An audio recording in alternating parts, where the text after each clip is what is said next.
Kau boleh bayang tak, ada orang tu dah bawa kereta 5 tahun tapi masih tak tahu nak baca jarum dekat dashboard yang boleh bagi tahu dia tangki minyak tu dah habis atau penuh. Itu sama dengan orang yang dah ada kencing manis 5 tahun tapi tak tahu apa dia HbA1c.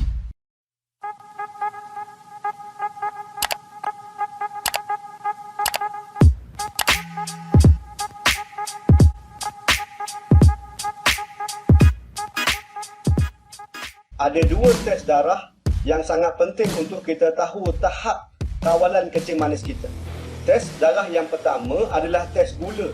Yang tu yang boleh buat sendiri dekat rumah. Kita beli glukometer, cocok sendiri, letak darah, dapat bacaan gula. Yang tu bacaan gula. Kita boleh buat sehari 3-4 kali. Boleh buat sebelum makan, boleh buat lepas makan. Bacaan sebelum makan dan bacaan lepas makan akan berbeza-beza. Dapat result straight away, kita boleh buat sendiri. Betul tak? Yang tu tes gula. Tes yang kedua yang paling penting adalah tes HbA1c. Berbeza dengan tes gula, tes HbA1c perlu ambil darah hantar dekat makmal 2-4 jam baru siap. Setahun kena buat 3-4 kali. Beza HbA1c dengan tes glukos adalah HbA1c boleh buat bila-bila masa. Anda tak perlu puasa sebelum ambil darah. HbA1c akan bagi tahu kita apa kadar gula purata selama 3 bulan lepas. Dia tak akan terjejas dengan apa yang kita makan pagi tadi, dan kadar HbA1c akan bagi kita estimate apakah resiko kita untuk kena serangan jantung, stroke ataupun komplikasi-komplikasi lain daripada penyakit kencing manis.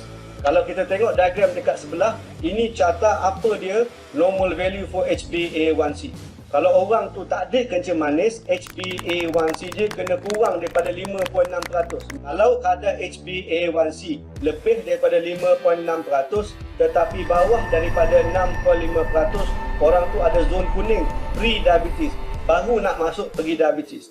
Tetapi kalau HbA1c tu lebih daripada 6.5%, kita dah kira orang tu ada kencing manis. Kalau kita dah tentukan orang tu dah ada kencing manis, kita akan gunakan test HbA1c sebagai KPI, sebagai indeks apa tahap kawalan kencing manis kita. Sebab setiap bacaan HbA1c akan bagi tahu kita apa purata gula selama 3 bulan lepas. Matlamat jagaan kencing manis supaya kita dapat HbA1c kita bawah daripada 7%.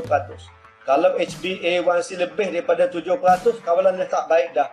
Kalau 8, 9, 10% dah masuk zon kuning, zon merah, memang kawalan kencing manis yang tak bagus. Kalau anda tengok dekat infografik dekat sebelah, setiap 1% kurang HbA1c kita. Contohnya orang tu ada HbA1c 8%, dikurangkan HbA1c dia daripada 8 pergi 7%.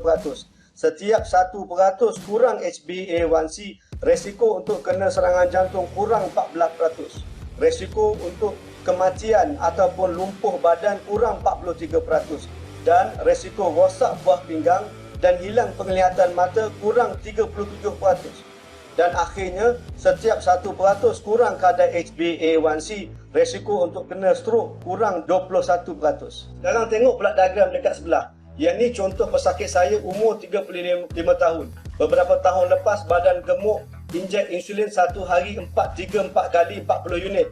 HbA1c dia mula-mula 11.9%, kemudian dengan intermittent fasting, makan ubat, berhentikan insulin, lama-lama HbA1c dia dah turun pergi 6.9%. Boleh berlaku.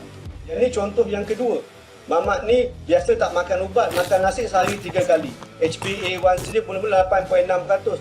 Bila dia dah mula makan ubat, dah mula jaga makan dan minum, jalan pergi luar sekejap 10 minit, 20 minit sehari, HbA1c dia turun pergi 6.3 sampai 6.0%. Jadi soalan saya kepada anda, apakah HbA1c anda sekarang?